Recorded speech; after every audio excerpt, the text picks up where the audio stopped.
In recent years, the Pokémon Company has been releasing games with little to no post-game content and then attaching a $35 DLC to them. But back in the DS era, this was not the case. They were releasing games with massive amounts of post-game content like Heart Gold, Soul Silver, and Omega Ruby Alpha Sapphire. In this video, we're going to go over what I think has the most post-game content, which would be Heart Gold and Soul Silver. I'm going to be going over everything that these games have to offer, so let's jump straight into it.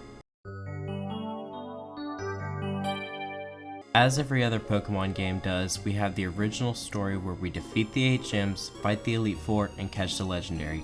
But where the real glory of these games appear is in the post-game. Generation 2 is the only generation to have multiple regions appear in the game.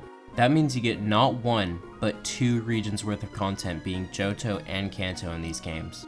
After you've gone through all of Kanto, you'll go back to rematch the Elite Four and then eventually fight Red on Mount Silver. Red has popularly been one of the most hard Pokemon battles in all of the series. This is easily by far the most content we've ever gotten for the story of a Pokemon game. That itself already puts it ahead, but that's not the only thing these games have going for them. Let's start talking about the mini-games. These games come out of the woodworks with 4 mini-games. These mini-games are the Bug Catching Contest, the Pokeathlon, the Game Corner, and the Pokewalker. I didn't know where else to put the Pokewalker, so it's just gonna be here. So let's go ahead and go through these mini-games one by one. For the Bug Catching Contest, you get a few Pokeballs and you go into the arena. You try and catch the rarest bug type you can, and then you get placed at the end. The rarer the bug, the more points you get, and the higher you place. Next, we have the Pokeathlon, which has 10 Mario Party style minigames, being Hurdle Dash, Lamp Jump, Ring Drop, Snow Throw, Relay Run, Block Smash, Circle Push, Pennant Capture, Disc Catch, and Goal Roll. These are very fun, unique minigames that you can use any of your Pokemon in. And afterwards, you can use your points to buy things like Evolution Stones or even held items. The Game Corner is a place where you can bet your Pokecoins on Voltorb Flip. If you do good, you'll get more coins. If you do bad, you'll lose coins. The Game Corner is really important to Pokemon because they got banned early on and no longer are in the game, so this is one of the only games to have a Game Corner. The Pokewalker was a device with a small screen that would count your steps and let you play mini-games for items and Pokemon. You could then get those Pokemon in your Heart Gold, Soul Silver. This device was a bundle deal with these games, so almost everyone who played these games had one. It's impressive how much time they put into some little mini-games, and it really adds to the amount of hours you can sink into these games. Next, let's go into something a little bit more significant, the Endgame events. These games had some of the most in-game events, being comparable to some games like Black and White. We have 4 in-game events, being one with Pichu, Arceus, and Celebi. You can get a special Pichu from a Wi-Fi event called the Pikachu Colored Pichu, and if you bring this to Celebi's Shrine in the Ilex Forest, you can have an event with the spiky-eared Pikachu. I will now show a clip from that event.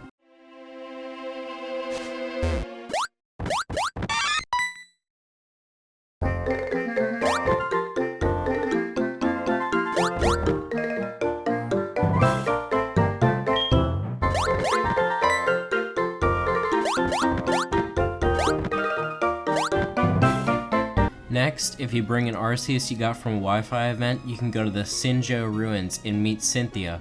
After that, you can take the Arceus into the ruins, he'll take you through a cutscene, and you can spawn a level 1 Creation Trio Pokemon.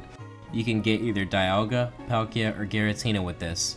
I believe this is the only way to get a level 1 version of these legendaries. I will now play the clip of the event.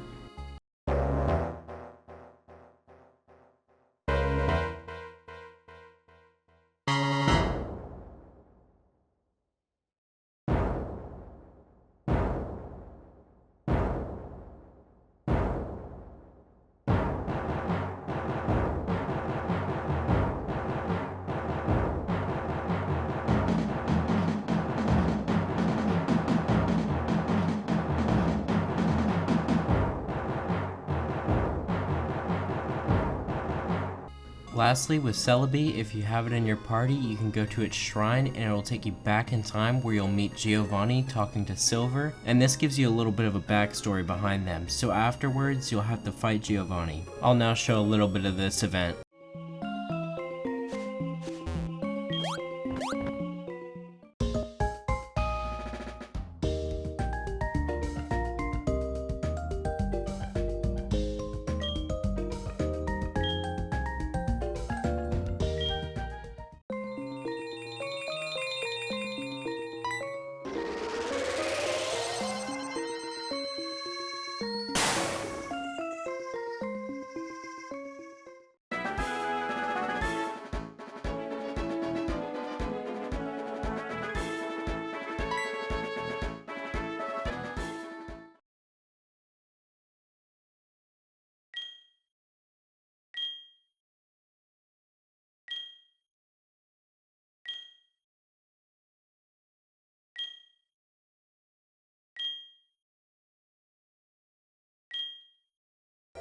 Those are almost all of the in-game events, so now let's go over some of the side quests that they have you do throughout these games.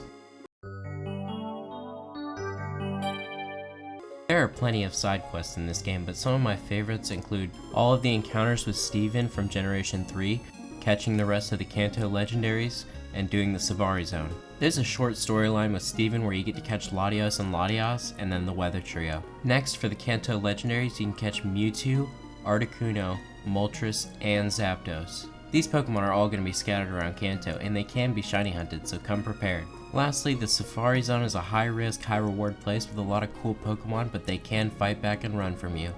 There is so much more to these games, but it would take me forever to talk about everything. If you enjoyed, leave a like, and subscribe for more Pokemon videos in the future.